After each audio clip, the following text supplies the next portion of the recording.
This is Irpin, once a prosperous neighborhood of Kiev and a scene of a terror and huge devastations that happened here during the early stage of Russian invasion in Ukraine.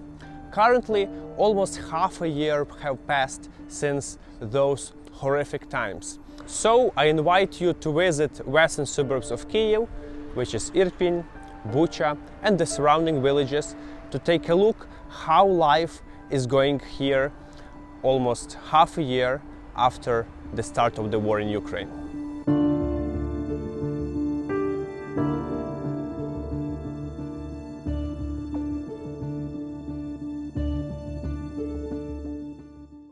The entire world was shocked seeing a destroyed bridge and thousands of people fleeing through these smaller hideaway places to escape from Irpin all the way to Kyiv, which is over here.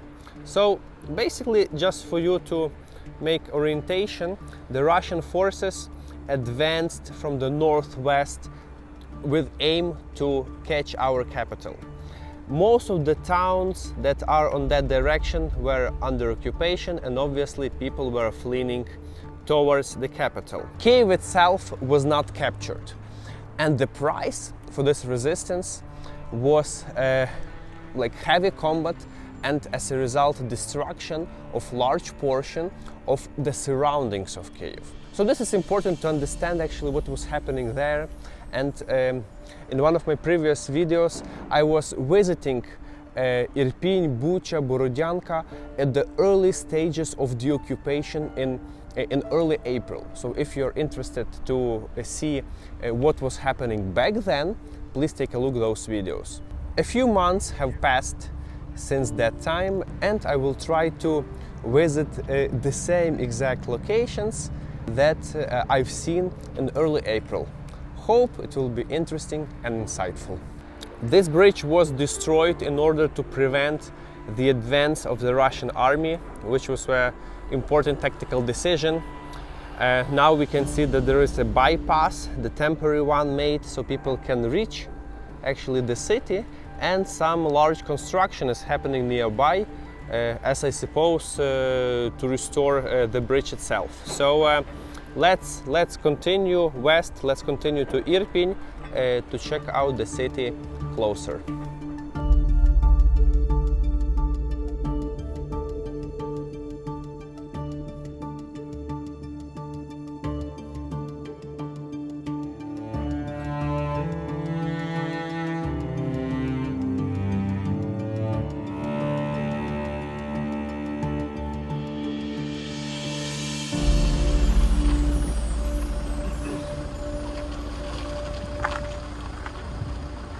Here, guys, you can see the cultural center of Irpin. It was one of the first buildings I noticed here when I arrived to the city in early April, and basically it stands the same as it was. However, the part of the roof here is gone. Some also places of explosions. I remember there were many destroyed cars in the area.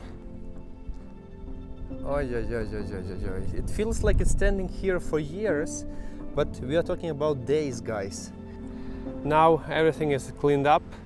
However, buildings are still in ruins. And the same story on the opposite side. Yeah, so that was kind of some college or some clinic, as far as I remember. Another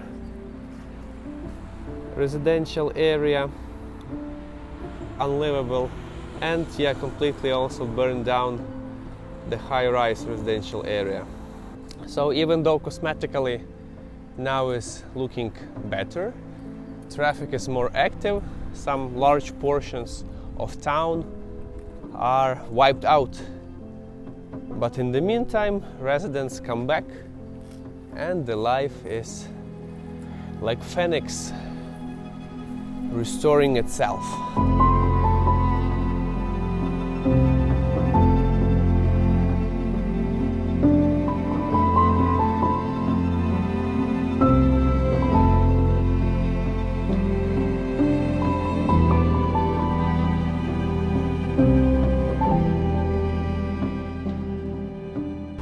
trees are burnt, as you can see over here. And there is Bucha. We will keep Bucha for later.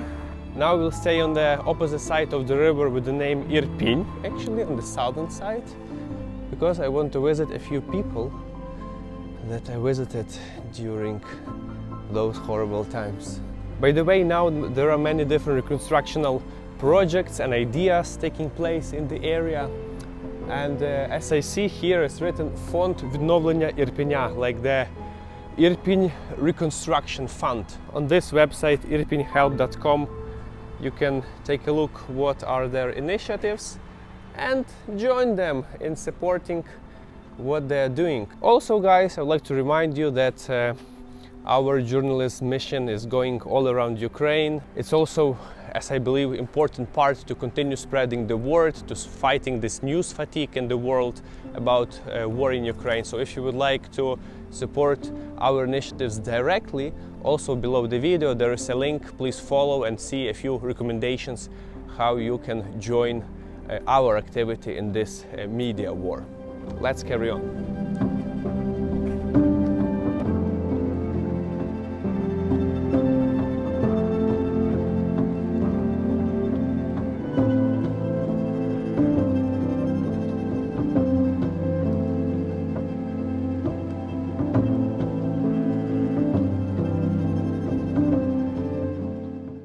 So this is the famous street where, you remember, there were many vehicles destroyed by Ukrainian army.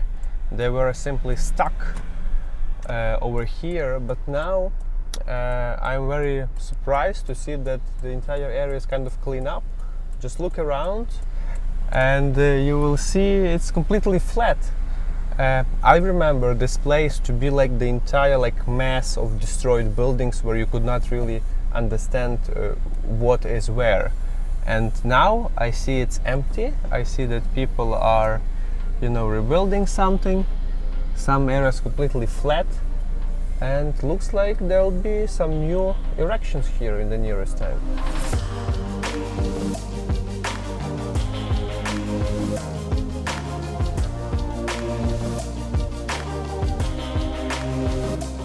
If you've seen my previous video from Irpin, I was visiting Mr. Volodymyr and his estate. So now here I see much more green things. It's grew up a lot. Some things have been cleaned up. There was like a warehouse. The cars are still waiting. Mr. Volodymyr now is trying to work as a driver, commuting passengers, but since many people left the area, there is not much work, so I left him some financial support. And basically this is the dog from the neighbor who had to flee and Volodymyr adopted.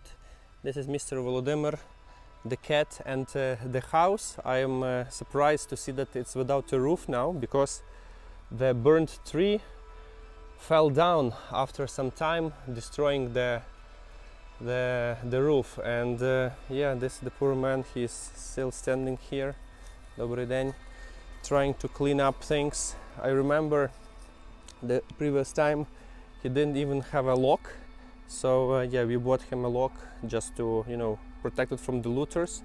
But now, as we can see, the house is very badly damaged. This is something that had to be recovered.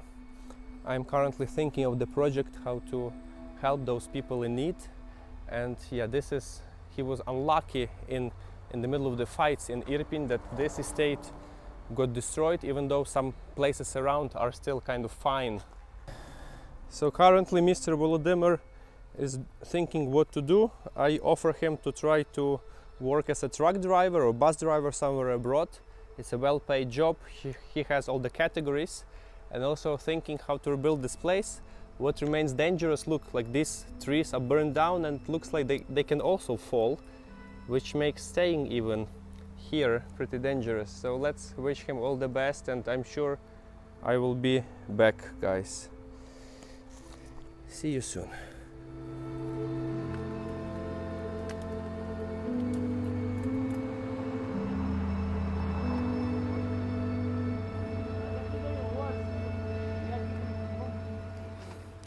Neighbor's house is also destroyed together with the car. Look at this. So the entire small section of the neighborhood is badly damaged. We don't see any owners over here, but you know, he put a flag and just to show his position, guys. And on the opposite side, yeah, this one will put damage, but here, you know, it looks more or less okay-ish, if it's possible to tell so. And basically, whenever you travel around Irpin, you have this mixed, you know, who was unfortunate that the rocket or artillery came on their house. That's, what can I say, hard to handle. So here, if you continue, you see another much more evident places of destruction. So basically, from Mr. Volodymyr's apartment all the way here, it's all, guys, all destroyed.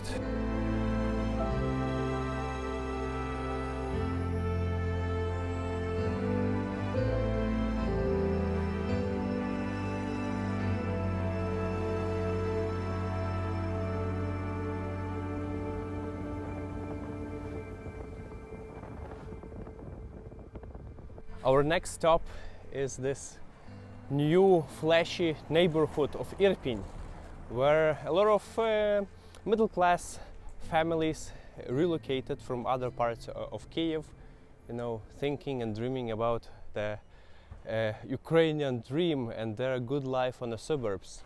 However, when the war came, many things have changed. For example, this building, as you can see, received some hits. People had to flee from Irpin, and even on the top floor you have this kind of destruction. If you take a look on another towers, kids are playing in the meantime, and also another tower, you can see that there is hit on the upper floor as well there. However, people still kind of keeping up. Many of them are returning back, and one of them is my good friend Ivan Bobrov, who survived first days of occupation, and later on he had to flee because it was already too dangerous. So we're going to meet him in a second, and he will tell more about what happened here and how the life has changed. Hello, hello, high five. Hi there. Nice to see you, Ivan, again. Nice to see you, Orest. It's been a while. Yeah, beautiful neighborhood. How are you doing? Thanks. Yeah, it's much better, yeah, compared to several months ago when you were here. So as you see, life goes on. Absolutely. It's even written somewhere, happy life. You see, guys. However, this poster is done, right? It's taken out from here. Right. Yeah, sure. Yes, it's been renovated already. And of course, you know, the residential building, it's still under reconstruction, let's say. How is your apartment doing? It's doing pretty well. I'm going to show you in a bit. Yeah. Wow. Much better than it could have been, actually. So guys, as I see just next, actually it's a your building, and there's a supermarket, so they even put new tiles over here, you see, now, because that was like very badly damaged. And I remember this parking lot, it was full of destroyed cars. It looked like, you know, as if you were in a horror movie or something, like, and everything was shelled here, basically, yeah, so. Just to make sure, Ivan, so you live in this building, which is still looks like, guys, you see, there's like pit inside the building. So you live like here? Right, yeah, I live here, yeah, on the 18th floor, and there's still a lot of work to do, you know, but a lot of apartments are fine, and the building itself, you know, it still needs reconstruction. I'm so curious to see your place. I'm gonna show you. Let's go. Can you explain what is this? Yeah, so these are basically like lockers, you know, people live in here, like people keep their bicycles and stuff that they don't want to have in their apartments.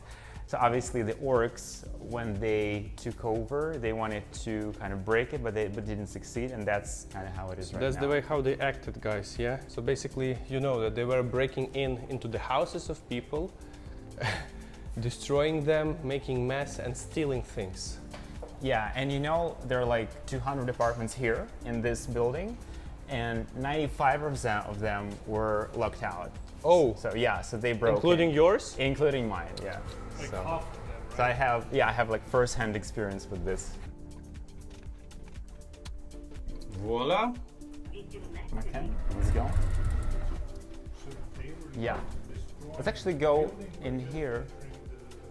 Yeah, so they entered almost all the apartments. Yeah, and there's a pretty view over here. So I just wanted to take a peek. Oh, wow. So yeah, so that's why. That's what I meant when I was talking about the 18th floor. Prime view. Yeah, so we're actually on the, let's say, on the outskirts of Irpin, so that's the end of the town. But over there, you can see Bucha, okay? And I was staying here for the first 9 days of war, and I could see, you know, all the pipes of smoke and all the shelling over there, so you could see it here pretty much, you know, very clearly. Everything here. Yeah. So this is the space between Irpin and Bucha, actually. Oh, wow. So it's written mines here, other mines. There were mines, yeah, because the building was pretty much, you know, occupied by Russians. So they entered almost every apartment. And I don't know if these are rumors or if it's true, but they left some mines here, at least here on the last floor. Wow. And So- I see like the Yeah, so that's door. that's the first door that we have here. As you see, it's just it's almost taken out. Yeah, Wow. so we're gonna replace that. But the police checked it. You know, at least they said there's nothing here, like it's safe. So they were like mostly rumors. People were Yeah. afraid to enter inside because they thought there can be Yeah, mines. but on some floors, I gotta say there were actual mines. Wow. So In your building. yeah, like here. Shit. Yeah. Oh, by the way, and that's where they entered. They took all the doors out. So as you see, that's what happened to my neighbors. And you can look at the floor. All of this were pretty much, you know, like holes From in the side of. I have no idea what they Maybe were they doing. were just breaking it. Yeah, it's here, but this is cement. These were holes like 10 centimeters deep. I have no idea what they were doing. maybe they were like carrying the washing machine. Must have been, I don't know. So they must have used something. And if you look at the ceiling, you can also see some holes over there. I have no idea where those are coming from. Oh. Yeah, so we're going to be renovating all of this too, you know, over in a while. Okay, so we're basically here.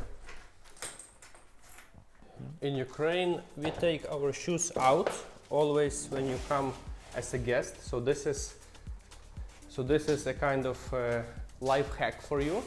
And I see a beautiful apartment. Amazing.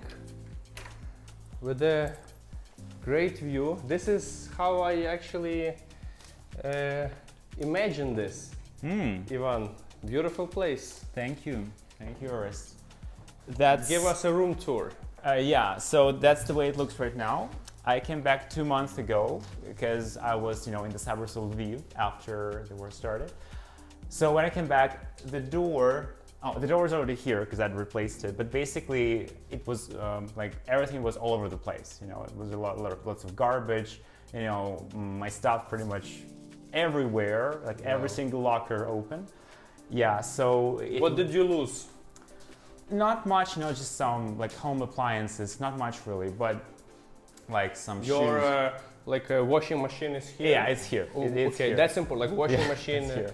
Obviously, the laptop you took with you. Yeah, I took laptop. Maybe the biggest loss. Kettle. Like what about the kettle?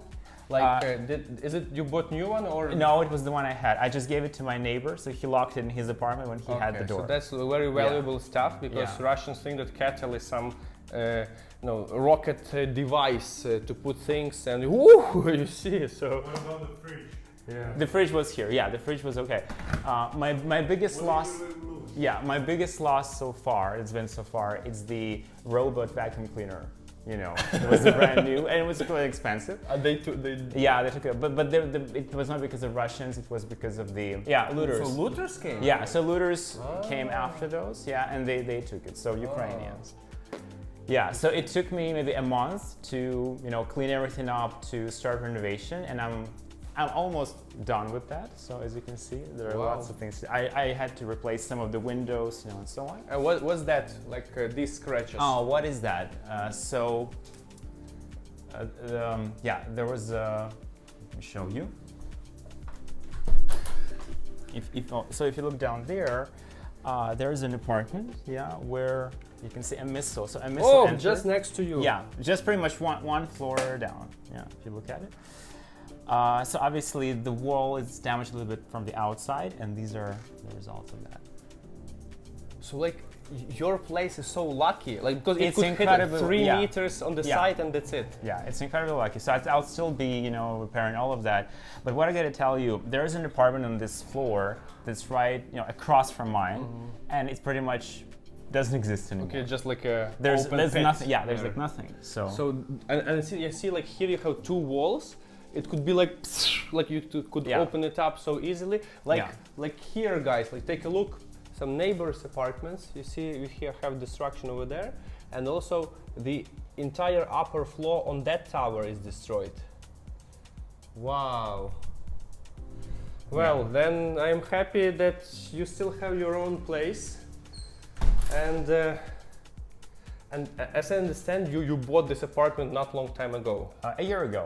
A year ago. Yeah. So, and many people like moved in. So basically, the entire lifetime savings of many of those families around, they were like gone because of destruction over here. Yeah. So people were buying apartments here, and it's a brand new neighborhood of Irpin, so really popular, and a lot of people who value like fresh air and nature and stuff. So obviously they moved in here. So yeah, but we keep going, you know, we keep rebuilding, renovating all of that, and a lot of work has already been done, and I keep going with my renovation, but there's still, let's say, a long way to go. I'm very happy that my friend is safe, that he's back in his place. Ivan is an amazing English language teacher, and his accent is only a proof of that. So if you know someone who might want to improve their English language skills, I'm going to provide links to Ivan next to this video. This is one of the best ways you can support by receiving actually the real value, right? It's not just something donating or so on. So seeing all of that in your apartment and the entire neighborhood, there is such a huge damage, and definitely all of this has to be reconstructed somehow. Like, what are the procedures? Is the government going to do this, or you just collect money with the owners, or how does the system work? Because what I noticed is that this process is ongoing already. Right, it's ongoing already because there's a lot of destruction, and what our service company did, they opened a charity account where everybody could donate, including our homeowners, ourselves. So, and they calculated that the cost to repair everything, to reconstruct everything, is about 1 million hryvnia. In your tower, in this building? Yeah, it's exactly this building. So 1 Which million is not much. hryvnias. It's like 25,000 euro, guys. Right, yeah, so it's comparatively not a lot. Yeah. And of course we've collected about half of that, so there is still a way to donate. So guys, if you wish to donate and help us reconstruct all of this faster, you can do it. I think Orest will attach some kind of link. Absolutely, we'll provide below. the link below the video, Yeah. so you can follow up with the entire process too. Yeah, we'll be very grateful because we're doing a lot, like using our own means, but you're welcome to help out if you feel like it. Very, very unexpectedly, a huge storm happened. You can hear, right? The rain was simply crazy, and you can see there are rivers now on the streets actually going. So that's the result of the way, and what's even worse is that the water came down to the basements or some restaurants of people. So they are taking the water out, and it is completely flooded. So the water was going inside the yards.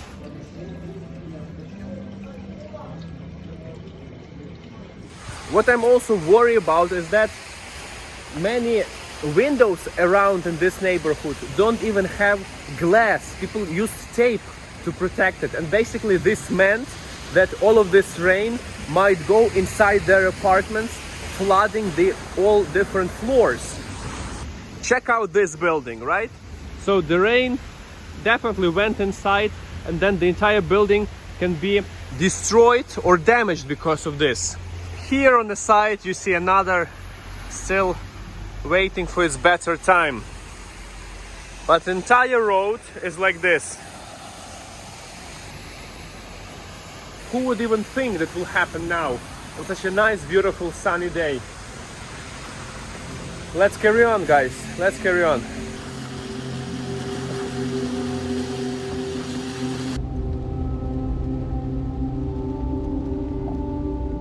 Another stop that we are making is the building which is also badly destroyed, as you can see. So that is like the scene of the most horrific story I learned in April happened here in Bucha. Basically, that building became a shelter of one family that were running away from the Russian forces, and then the mother of the family died, and she was buried by her husband and her children in the backyard of that building. I can see that now it's going through the reconstruction, you see, so they are fixing the part of the building, and those are good news for owners.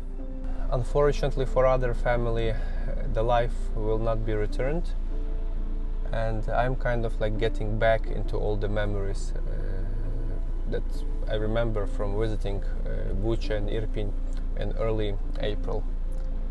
Yeah, unfortunately now it's raining and we cannot explore much more, but it was also raining heavily when I was here in those couple of months ago.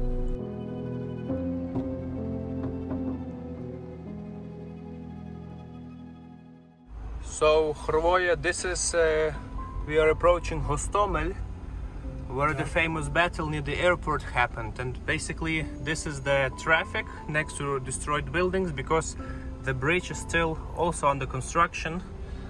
And driving here you can see that areas are still damaged badly. There are some shrapnels, traces on the gate, and the case is that you see the traffic goes all the way over there.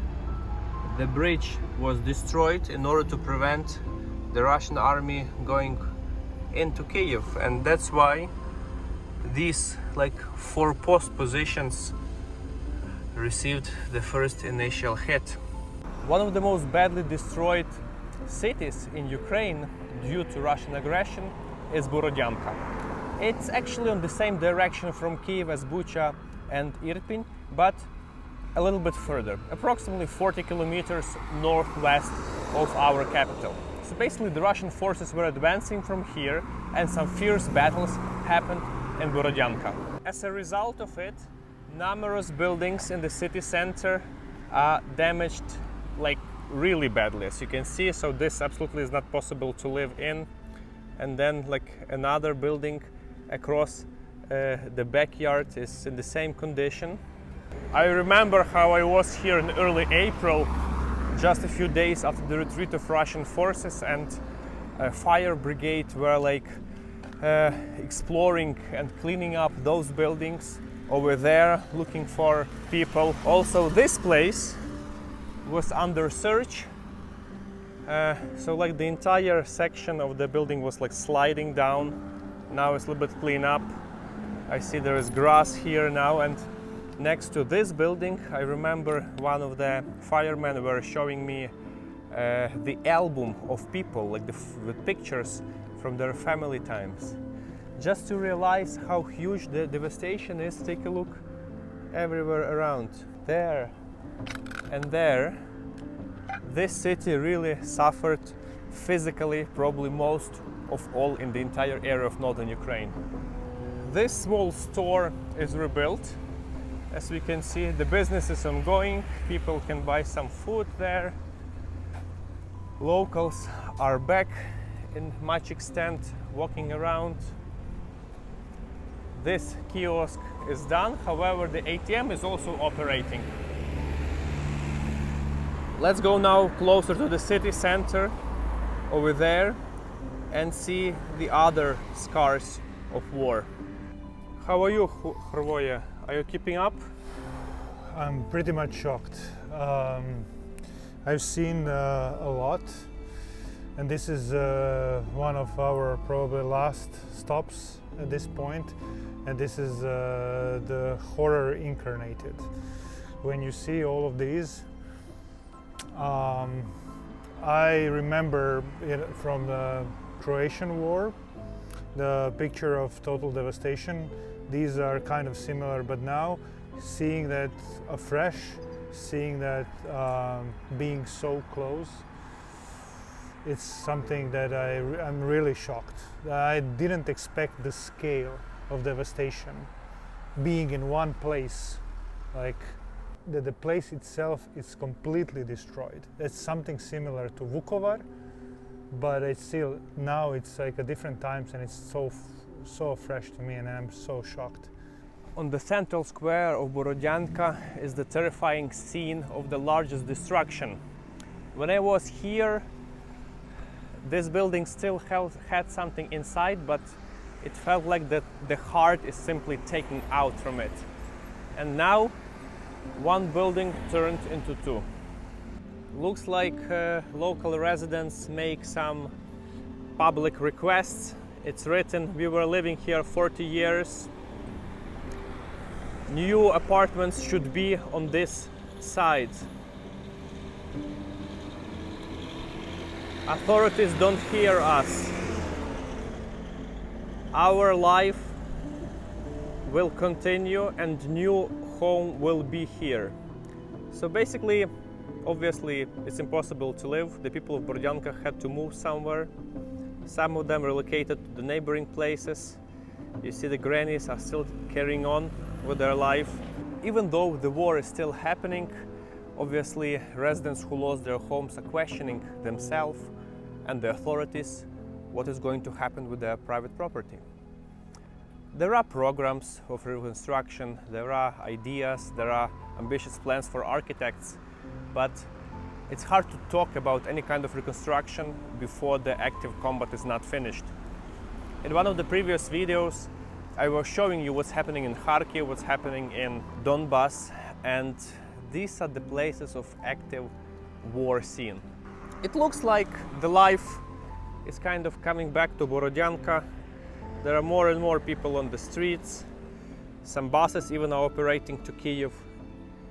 But on the opposite side, still, the buildings are standing in ashes. That direction too. So guys, I will leave you at this moment. This was a short visit to the most badly damaged suburbs of Kyiv. In the western side of it, that they were under occupation for quite some time. Those places became famous. Irpin, Borodyanka, Bucha, Hostomel. But famous not from something shiny and good, but famous of terror. They became synonyms of horror, of people's sufferings, and are the worst examples of results of war. Keep this in mind, our country is ongoing, and we will continue fighting for our independence, and then we will rebuild our cities. Looking forward to see you in the upcoming videos. Orest from Ukraine. Stay safe.